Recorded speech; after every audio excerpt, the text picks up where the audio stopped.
After the guilty verdict against ex-police officer Derek Chauvin in the case of the killed George Floyd, the U.S. Department of Justice does not give up.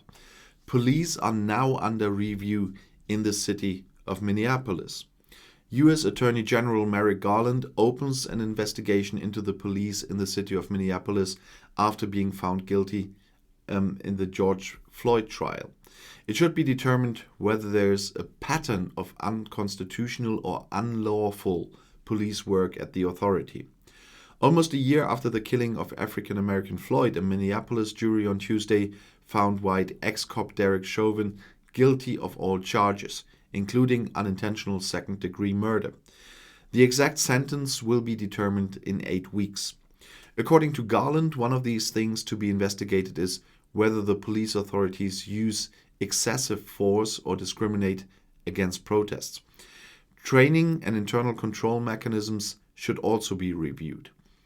It is a civil law review that will take place at the end of May last year, independent of the department's criminal investigation into the death of George Floyd.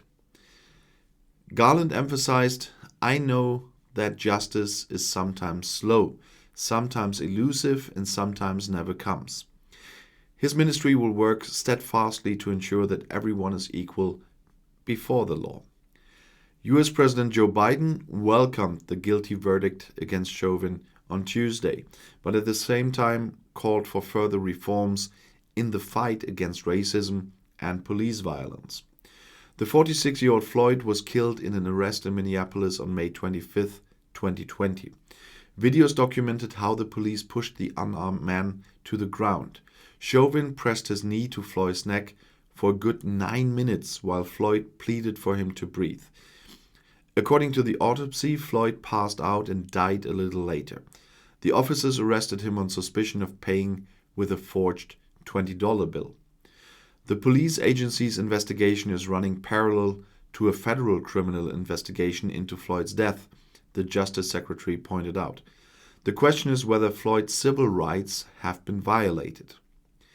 Civil rights activists had unanimously welcomed the guilty verdict against Chauvin.